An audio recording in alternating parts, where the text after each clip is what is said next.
The stars trembled before them. For 50,000 years, the Dominion had swept across the cosmos like a storm, leaving only conquest in their wake. 17 galaxies had fallen. Countless civilizations now lived under their rule. Their warships, black and imposing against the void of space, were feared across the known universe. Admiral Gray stood on the bridge of the Eradicator, his command ship and a crown jewel of the Dominion's annihilation fleet. Through the massive view screen, he watched as the last resistance in the Thalos galaxy crumbled. The alien defenders, with their spiral ships of blue crystal, had fought bravely. But bravery meant nothing against Dominion technology. "Another victory for the Archives, Admiral," said Commander Dex, Gray's second-in-command. His voice was flat, almost bored. Gray nodded. "The 18th galaxy falls to us." As expected, the Thalos defenders had lasted only 3 standard months, one of the shortest campaigns in Dominion history. Their weapons had been advanced, but their tactics were predictable. Like all the others before them, they had not adapted quickly enough. Their fleet now floated as debris, their homeworld already accepting Dominion rule. "Inform the Council that the Thalos galaxy is secure," Gray ordered. The bridge crew worked in silent efficiency. They were the best of the Dominion military, chosen for their cold logic and unwavering loyalty. Emotion was seen as weakness in Dominion culture. Victory was the only acceptable outcome. "Admiral," called a young officer from the scanning station, "we've detected unusual signals from an unexplored sector." Gray walked to the station, his tall frame casting a shadow over the officer's console. "Show me." A holographic map appeared, displaying a spiral galaxy at the edge of known space. It was small compared to others they had conquered, with a modest number of stars. "The signals suggest primitive technology," the officer explained. "But there's something strange about them." "Explain," Gray demanded. "The signals are changing rapidly, evolving. Most species maintain consistent communication patterns for centuries, but these," the officer's voice trailed off, "these have changed significantly just in the time we've been observing them." Gray's eyes narrowed. This was unusual but not concerning. The Dominion had faced countless species, each with their own peculiarities. All had fallen. "What do we know about the dominant species?" he asked. Commander Dex consulted another screen. "Initial scans suggest they call themselves humans. They occupy only one planet in a small solar system, though they have primitive outposts on nearby worlds. Their technology is basic: chemical rockets, rudimentary energy weapons, limited space travel." Gray almost laughed. "They haven't even mastered faster-than-light travel." "No, Admiral. By our standards, they are barely beyond their industrial age." Gray returned to his command chair. "Send the report to the Council. Request permission to add this Milky Way to our collection." "Do you anticipate any difficulties, Admiral?" asked Dex. Gray looked at the holographic image of the small blue planet where these humans lived. No more than swatting an insect. 3 days later, the Council's response arrived. Gray read it in his private quarters, a Spartan room with only a bed, a desk, and a wall covered in battle maps. "Permission granted for conquest of the human homeworld and surrounding territory," the message read. "Initial intelligence suggests minimal resistance expected. Standard conquest protocols authorized." Gray smiled. After the brief challenge of the Thalos campaign, he had hoped for something more interesting. But easy victories added to the glory of the Dominion all the same. He called Commander Dex to his quarters. "Prepare a standard invasion force," Gray ordered. "1 battle group should be sufficient." Dex nodded. "Will you be leading the campaign, Admiral?" Gray considered this. Protocol didn't require his presence for such a minor conquest. "No, you will command the initial force. I will monitor from here. If these humans prove more interesting than expected, I may join you." "I doubt that will be necessary," Dex said. "Our simulations predict they will surrender within days of first contact. Their weapons cannot penetrate even our most basic shields." Never underestimate an enemy, Gray warned, though he didn't truly believe humans would present any challenge. It was simply a saying passed down through Dominion military tradition. Prepare the invasion force for departure in 2 days, Gray continued. Select Commander Vex to accompany you. His experience with primitive species will be useful. Dex saluted and left the room. Gray turned to the window, looking out at the stars. The Dominion's pattern of conquest was well established. First, they would send scout ships to gather detailed intelligence. Then a show of force, perhaps destroying a moon or a military installation, to demonstrate their power. Most species surrendered at this point. Those who resisted faced the full might of the Dominion fleet. He wondered idly which category these humans would fall into. Would they be wise enough to surrender immediately, or would they resist and be crushed like so many before them? Either way, it made little difference to Gray. This would be the Dominion's 19th galaxy, a minor footnote in their long history of conquest. 2 days later, Gray stood in the massive launch bay of the Dominion base, watching as troops boarded the invasion ships. Sleek and deadly, the black vessels hummed with power. Each one carried enough firepower to level a city. Commander Dex approached, already dressed in his battle armor. "The invasion force is ready, Admiral," he reported. 10 warships, 5,000 troops, and all necessary equipment for establishing control. Gray nodded his approval. "Remember, Dex. Standard protocol. Observe, demonstrate, conquer." "Of course, Admiral." Dex hesitated. "The latest intelligence reports show something odd. These humans, they fight among themselves constantly. Their planet is divided into hundreds of territories with different leaders and military forces. That will make them easier to defeat," Gray said dismissively. "Divided species cannot mount an effective defense." "Yes, Admiral." Dex saluted again and turned to board his command ship. Gray watched as the invasion fleet launched, disappearing into the darkness of space. He felt a strange sensation, something like doubt, but quickly dismissed it. The Dominion had conquered 17 galaxies with ease. This small backward planet would be no different. How could it be?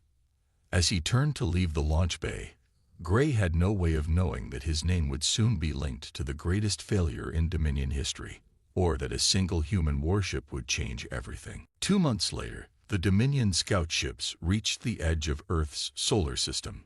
They moved silently, their black hulls absorbing light rather than reflecting it. Commander Dex stood on the bridge of the lead ship, watching as the primitive solar system came into view. "Scan the third planet," he ordered. "That's where the signals are coming from." The scanner officer worked quickly. "Commander, I'm detecting billions of life forms. Their technology is as primitive as we expected. They have satellites, space stations, and a small outpost on their moon." Dex nodded. "What about defenses?" "Minimal. Chemical rockets, nuclear weapons, and a few orbital platforms with laser capabilities. Nothing that could harm our ships." "Perfect." Dex smiled coldly. "Begin observation. I want detailed reports on their military bases, government centers, and communication networks." For 3 days, the Dominion ships watched Earth from a distance. They intercepted radio and television signals, downloaded internet data, and built a complete picture of human civilization. "They are divided into nearly 200 separate territories they call countries," reported the intelligence officer. "They fight constantly among themselves. Some have more advanced weapons than others, but none approach our level of technology." "Have they detected us?" Dex asked. "Yes, Commander. Their primitive radar and telescope systems noticed our ships yesterday. Their global networks are buzzing with the news. Some are panicking. Others are preparing to fight." Dex laughed. "Let them see us. It will make our demonstration more effective." He turned to his weapons officer. "Prepare to attack their Mars outpost.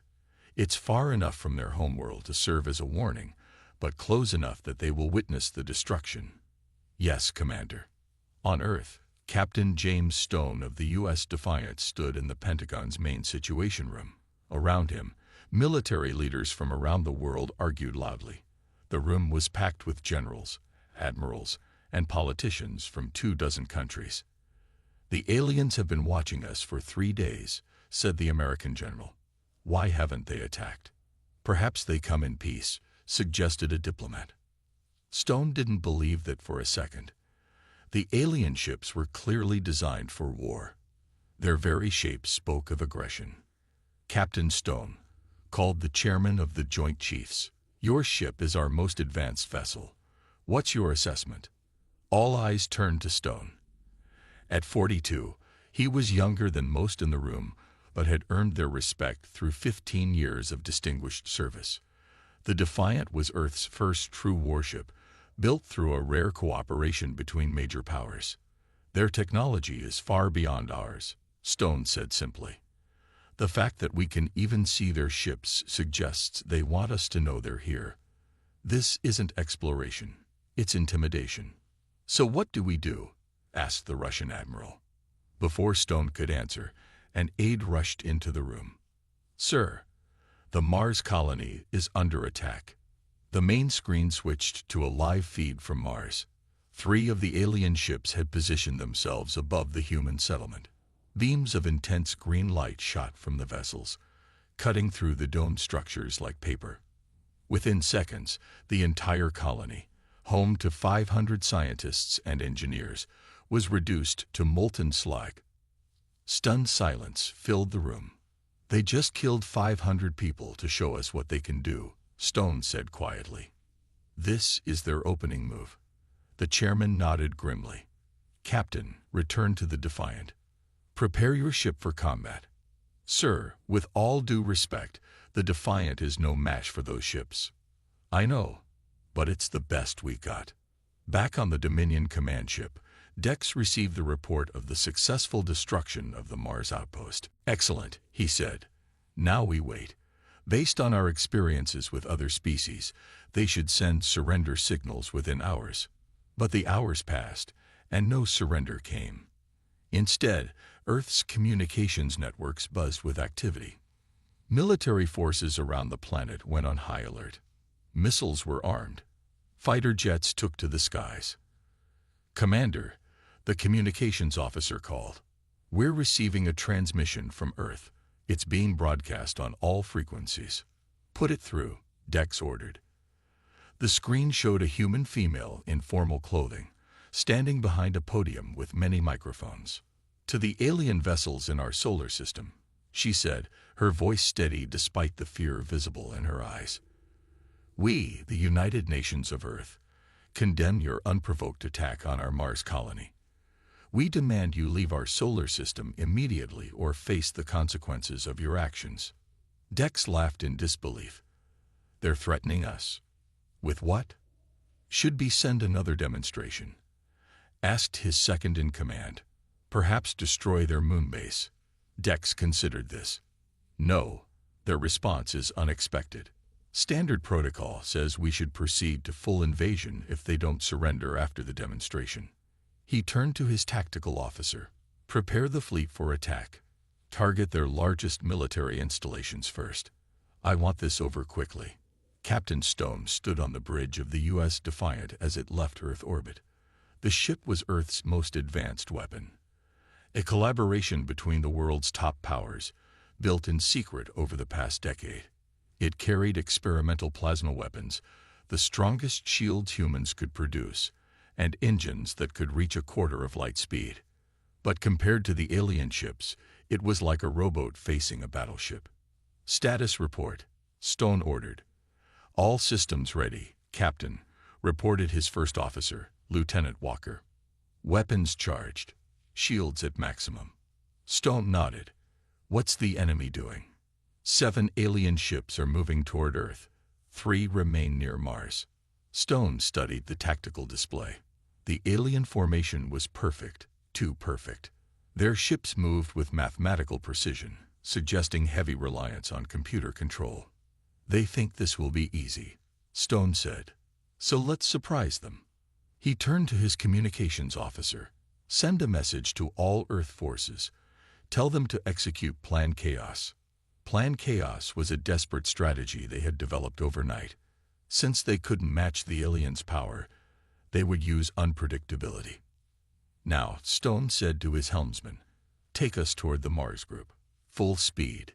The Defiant shot forward, its engines burning hot. On the tactical display, hundreds of smaller craft, fighters, shuttles, even converted civilian ships, launched from Earth on seemingly random trajectories. "They're noticing us," Captain Walker said. "The 3 ships at Mars are changing formation." Stone smiled grimly. "Good. Let's show them humans don't surrender easily." The battle for Earth had begun. Admiral Gray was not pleased. He stood on the bridge of the Eradicator, reading the latest reports from commander decks. 3 Dominion scout ships destroyed. The invasion timeline delayed. And all because of one small planet of primitives who should have surrendered days ago. "Prepare my ship," Gray ordered. "We're joining the invasion force." His officers moved quickly, knowing better than to question the Admiral when his voice took on that cold edge. Within hours, the Eradicator and 5 additional warships jumped into faster-than-light travel, heading toward the Milky Way. "These humans have made a grave mistake," Gray said to no one in particular. "I will crush them myself." Back on Earth, in an underground lab beneath the Rocky Mountains, Dr. Tom Reed worked frantically. Around him, a team of scientists examined pieces of a downed Dominion scout ship that the Defiant had somehow managed to disable during the first battle. "Amazing," Reed muttered, holding up a small black cube that had been part of the alien ship's control system. "Their technology is based on perfect mathematical patterns, no room for error or adaptation." General Wilson, who oversaw the research facility, frowned. "Is that good or bad for us?" "Both," Reed said, his eyes never leaving the alien device. "It makes their systems incredibly efficient, but also predictable. They designed everything to work perfectly within expected parameters. And outside those parameters." Reed finally looked up, a spark of hope in his tired eyes. "They don't handle the unexpected well." Captain Stone proved that when he confused their targeting systems with random flight patterns. He placed the cube on a scanner. "Look at this. Their shield technology operates on a fixed frequency. If we could generate a pulse that matches it exactly, we could disable their shields," Wilson finished.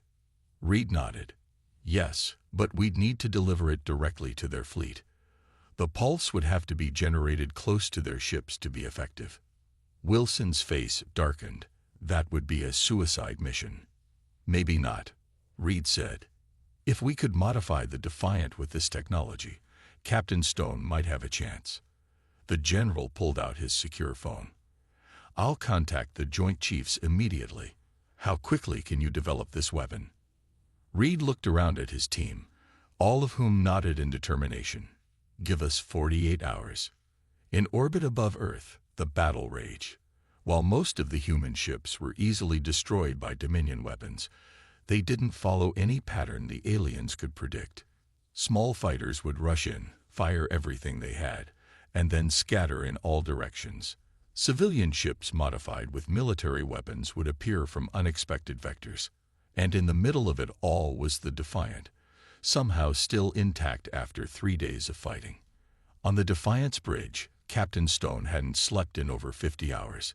His uniform was stained with sweat, and a cut above his eye had dried without treatment. "Status report," he ordered, his voice hoarse. Lieutenant Walker, looking equally exhausted, checked his console. "Shields at 30%. Weapons at 65%. We've lost the port engine stabilizers, and life support is running on backup power." Stone nodded. The Defiant was hurting, but so was the enemy. By using the planet's magnetic field, asteroid debris, and constantly changing tactics, they had managed to disable 2 more Dominion ships. "Captain," the communications officer called out. "Message from Earth Command. Priority Alpha." Stone moved to the comm station. The message was brief. "Plan Lightning approved. Return to base for refit. 24 hours. Hope flickered in Stone's tired eyes. Dr. Reed's crazy plan had been approved. "Set course for Earth," he ordered. "Full speed." Commander Dex could not believe what was happening. The humans should have been defeated by now, their planet under Dominion control. Instead, his forces were scattered, 3 ships destroyed, and 2 disabled. "The humans don't fight like other species," his tactical officer complained. "Their movements make no sense. Our prediction algorithms can't lock onto their patterns." Dex was about to respond when the ship's sensors blared an alarm. "Multiple ships entering the system," reported the sensor officer. "It's Admiral Gray's battle group." Dex felt a mixture of relief and dread. The Admiral would surely end this annoying resistance, but Dex would have to explain his failure. The massive form of the Eradicator appeared, dwarfing Dex's command ship. Soon after, Admiral Gray's hologram materialized on the bridge. "Report, Commander," Gray said, his voice like ice. Dex stood at attention. "Admiral, the humans have proven unexpectedly resilient. They don't respond to standard tactics.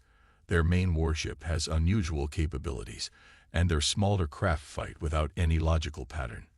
Gray's eyes narrowed. "You're telling me that primitives with chemical rockets have held off a Dominion battle group?" "They've been lucky, Admiral. And their main ship, they call it the Defiant, has a commander who uses the environment in ways we didn't anticipate." "I see." Gray's voice was dangerously quiet. "I'm taking command of this operation. Prepare a full briefing on this Defiant and its commander." The hologram disappeared, leaving Dex to wonder if he would survive this campaign. Dr. Reed supervised as technicians swarmed over the Defiant in the underground hangar. The ship had taken heavy damage, but repair crews worked around the clock to fix the most critical systems. "Will it work?" Captain Stone asked, watching as workers installed the new device, a large silver cylinder, into the Defiant's weapons bay. Reed ran a hand through his disheveled hair. "In theory, yes. The electromagnetic pulse should match the frequency of their shield generators and cause a cascade failure, but you'll need to get close, within 1 kilometer of their command ship." Stone nodded. "And the Defiant? Will it survive the pulse?" Reed hesitated. "We've installed protective shielding, but I can't make any promises." General Wilson joined them, holding a tablet. "New intelligence. 6 more enemy ships have arrived, including one twice the size of the others. We believe it's their fleet admiral." Stone studied the images on the tablet. "They're bringing in their best." "Good." Wilson raised an eyebrow. "Good. It means we've hurt them," Stone said. "They're taking us seriously now." Reed looked between the 2 men. "The modifications will be complete in 12 hours. After that, Stone finished, "we take the fight to them." As the scientists and engineers continued their work, Stone walked to a viewport that showed the night sky. Somewhere up there, the most powerful alien fleet in known space was preparing to crush Earth.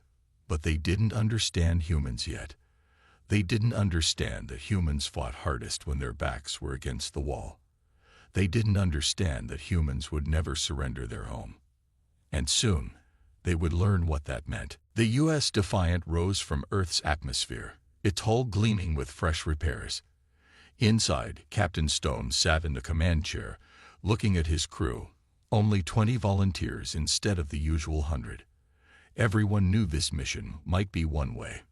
"All systems check," reported Lieutenant Walker from the weapons station. His young face showed determination despite the fear in his eyes. "Engine room reports ready," added the engineering officer. "The new EMP device is online but untested." Stone nodded. "We won't get a chance to test it until we're face to face with the enemy fleet." The view screen showed Earth falling away behind them. Ahead, the stars were occasionally blocked by the massive shapes of Dominion warships, 11 of them now arranged in a perfect attack formation, with the enormous Eradicator at the center. "This is Captain Stone to all hands," he said, his voice carrying throughout the ship. "What we do today, we do for Earth and everyone we love. The odds are against us, but the Dominion doesn't understand what humans are capable of when fighting for our home. Stay sharp, follow your training, and remember, we only need to get close enough to deliver our package." He turned to his helmsman. "Take us in. Full speed." The Defiant shot forward, engines burning hot, heading straight for the heart of the Dominion fleet. On the bridge of the Eradicator, Admiral Gray watched the human ships approach with interest. "One ship," he said, almost to himself. "They send one ship against my entire fleet." Commander Dex, standing nervously nearby, cleared his throat. "It's the same ship that has caused us trouble before. The Defiant." Gray studied the tactical display. "And it's approaching directly. No evasive maneuvers." "No, Admiral. It appears to be on a direct course for us." Gray's eyes narrowed. Everything he had learned about these humans suggested they were unpredictable, using random tactics and the environment to their advantage. This straightforward approach made no sense. "It's a trick," he decided. "They want us to focus on this ship while they plan something else." He turned to his tactical officer. "Scan the entire system. Look for hidden human ships or weapons." "Yes, Admiral." Commander Dex looked concerned. "What about the approaching ship?" "Send 2 destroyers to intercept it," Gray ordered. "But keep our main weapons focused outward. I won't fall for their primitive deception." Captain Stone saw the 2 Dominion ships breaking formation and moving toward the Defiant. "They're taking the bait," he said. "They think this is a diversion." Lieutenant Walker checked his console. 2 ships approaching. Weapons range in 30 seconds. Stone turned to his navigator. "Prepare for Operation Pinball." The crew tensed, knowing what was coming. The Defiant had practiced this maneuver in simulation, but never with real Dominion ships. Now, Stone ordered as the enemy ships came within range. The Defiant suddenly cut all forward thrust and fired its lateral thrusters at full power. The ship spun violently, throwing itself into a seemingly chaotic tumble. At precisely calculated moments, the helmsman fired different thrusters, creating a wild, unpredictable path. On the Dominion ships, targeting computers struggled to lock onto the tumbling vessel. Their weapons fired, but the beams passed harmlessly through empty space where the Defiant had been a split second before. "Fire countermeasures," Stone ordered. The Defiant released hundreds of small metal objects, simple ball bearings coated in reflective material. As the Dominion ships fired again, some of their energy weapons hit these tiny reflectors and bounced back, causing minor damage to their own hulls. "Sir," called the sensor officer. "Large asteroid field ahead." Stone nodded grimly. "Perfect. Take us in." Admiral Gray watched in growing frustration as the human ship performed impossible maneuvers, evading his destroyer's weapons while somehow reflecting energy beams back at them. "What kind of technology is this?" he demanded. Commander Dex shook his head. "It's not technology, Admiral. It's unpredictability. Their movements follow no pattern our computers can track."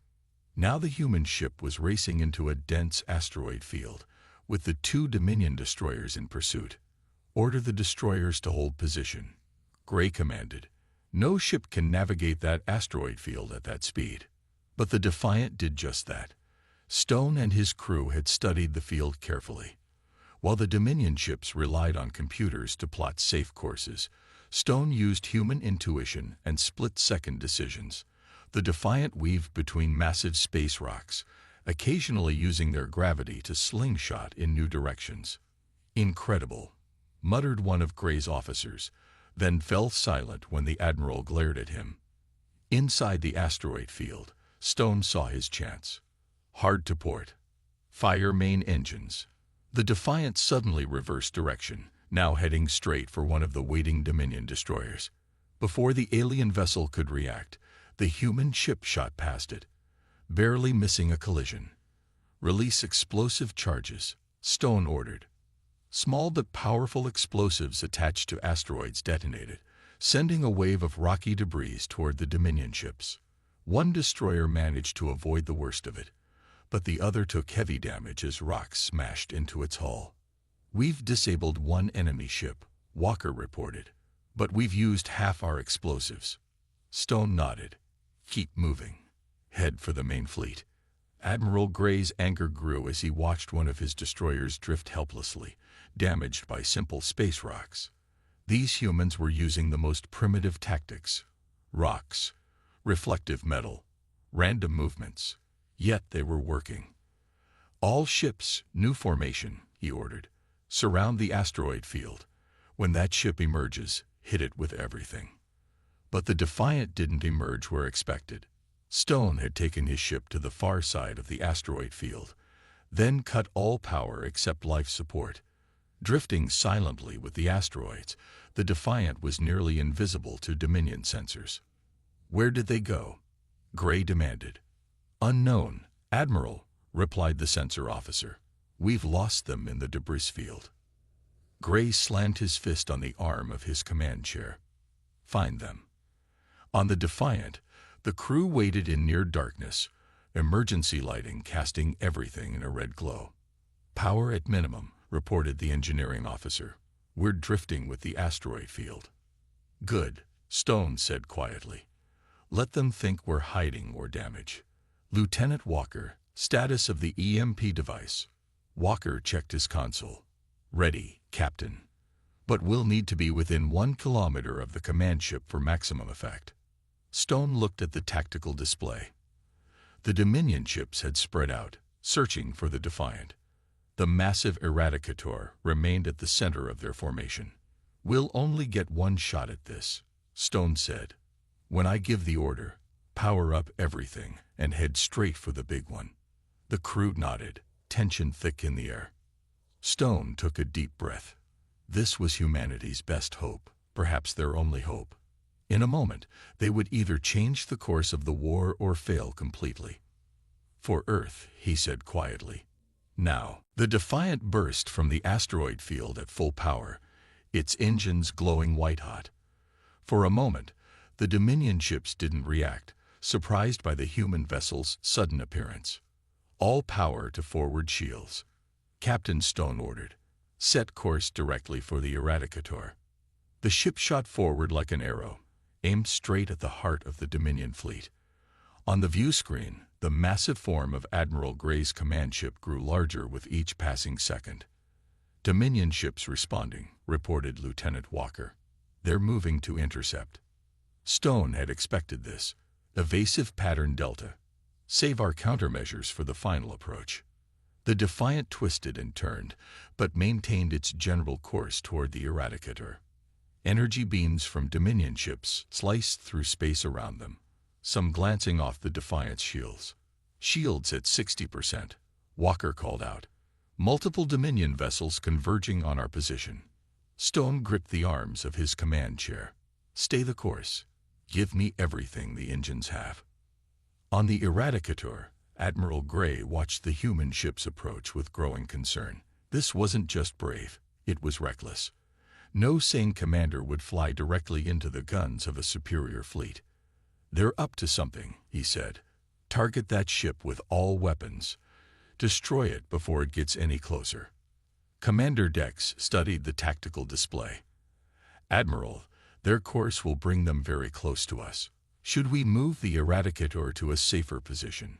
Gray considered this, then shook his head. No. The Dominion flagship does not retreat from primitive vessels. Our shields can withstand anything they throw at us. The Defiant shuddered as another energy beam struck its shields. Shields at 40%, Walker reported. Hull breach on Deck 3. Emergency teams responding. Stone nodded grimly. Distance to target. 10 kilometers and closing, answered the navigator. 8 Dominion ships in pursuit. Release the remaining countermeasures, Stone ordered, and prepare the EMP device. The ship released hundreds more reflective objects, creating a cloud of confusion for Dominion targeting systems. At the same time, small rockets fired from the Defiant, each carrying a simple but powerful explosive. On the Dominion ships, computers struggled to determine which objects were threats and which were decoys. Their perfect formations began to break as ships maneuvered independently, trying to avoid potential dangers. 5 kilometers to target, called the navigator. Stone turned to Lieutenant Walker. "Status of the EMP." "Ready, Captain." But Walker hesitated. "The device is drawing power from our main systems. When we activate it, we'll lose shields and most ship functions." Stone nodded. "We knew this was a one-way trip." A massive explosion rocked the ship, throwing crew members from their stations. "Direct hit," shouted the damage control officer. "Shields failing. Hull breaches on multiple decks. 2 kilometers to target." The navigator called, blood running from a cut on his forehead. Stone saw that the Defiant wouldn't make it intact. They needed more time, just a few more seconds. "Lieutenant Walker," he said calmly, "take command. I'm going to engineering to activate the EMP manually." Walker looked shocked. "Captain, if you're in engineering when that device activates." "I know," Stone cut him off.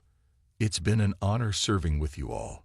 Before anyone could object, Stone ran from the bridge toward the engineering section, where the EMP device hummed with growing power. Admiral Gray watched as the human ship, now trailing debris and venting atmosphere, continued its suicidal charge toward the Eradicator.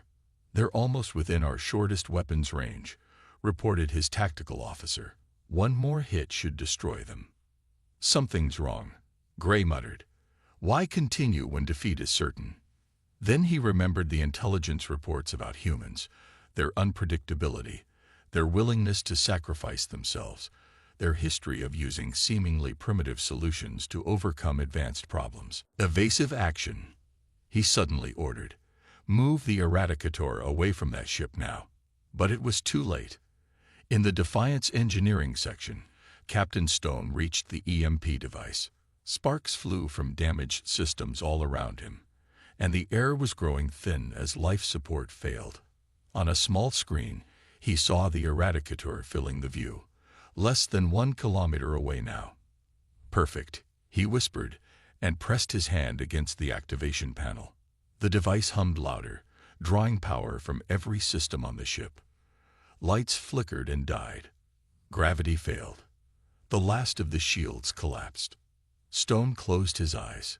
For Earth. He pressed the final activation button. For a moment, nothing seemed to happen. Then a wave of invisible energy burst from the Defiant, expanding outward in all directions. When it reached the Dominion ships, their perfectly aligned systems began to fail. On the Eradicator's bridge, consoles exploded in showers of sparks. Lights died. Weapons went offline. The mighty flagship of the Dominion fleet drifted helplessly in space. Admiral Gray stumbled as gravity fluctuated. "What's happening?" "Some kind of electromagnetic pulse," reported a junior officer, the only one whose station still partially functioned. "All primary systems are offline. Backup systems failing." Gray stared in disbelief at the small human ship, now dark and drifting, that had somehow disabled his entire fleet. "Impossible," he whispered. Lieutenant Walker and the remaining bridge crew of the Defiant worked by emergency lighting, trying to restore basic functions. "The EMP worked," Walker said, checking the only working sensor display. "The Dominion fleet is dead in space." "And Captain Stone?" asked the navigator. Walker shook his head. "No life signs in engineering. He didn't make it." A moment of silence fell over the bridge. Then the communications officer straightened suddenly. "Sir, I'm picking up a transmission. It's from Earth." Walker moved to the station. "Put it through."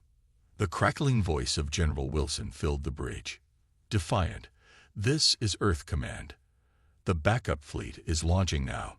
Hold position." Walker looked out the viewport and saw dozens of lights rising from Earth. The second wave of ships, held in reserve until the Dominion fleet was vulnerable. "We did it," he said quietly. "Captain Stone did it." 3 days later, Admiral Gray stood in the now repaired bridge of the Eradicator. 7 of his 11 ships had been captured or destroyed by the human fleet that arrived after the EMP attack. His remaining 4 vessels, including the flagship, had barely managed to restore enough power to escape. "The Council must be informed," he said to Commander Dex. "These humans, they are unlike any species we've encountered." Dex nodded soberly. "What will you tell them?" Gray looked at the small blue planet now receding on the view screen. "The truth. That we underestimated them. That their unpredictability and willingness to sacrifice make them more dangerous than any technology." As the Dominion ships limped away from the solar system, news of their defeat spread quickly across subspace communications. Within weeks, resistance movements began forming in previously conquered galaxies. Species that had lived under Dominion rule for thousands of years suddenly saw hope. If humans could defeat the Dominion, perhaps they could too. 1 year later, Lieutenant Walker, now Captain Walker, stood on the bridge of a new ship, the U.S. Stone. Earth had used captured Dominion technology to advance their own capabilities by centuries in just months. "Captain," called his communications officer, "we're receiving the transmission from the Thelos galaxy." Walker nodded. "Put it on screen." The view screen showed an alien face, one of the crystal spine beings from the galaxy the Dominion had conquered just before finding Earth. "The rebellion succeeds," the alien said. 3 more Dominion fleets have fallen. We request human assistance in the Nexus sector." "Tell them we're on our way," Walker replied. On the wall of his ready room hung a picture of Captain Stone and the original Defiant. From being unknown primitives, humans had become a symbol of hope across the galaxies. The species that had conquered 17 galaxies with ease had finally met their match, not in superior technology, but in the unpredictable, adaptable, determined human spirit. The empire that had never known defeat had finally learned what it meant to face humanity. And the stars would never be the same again.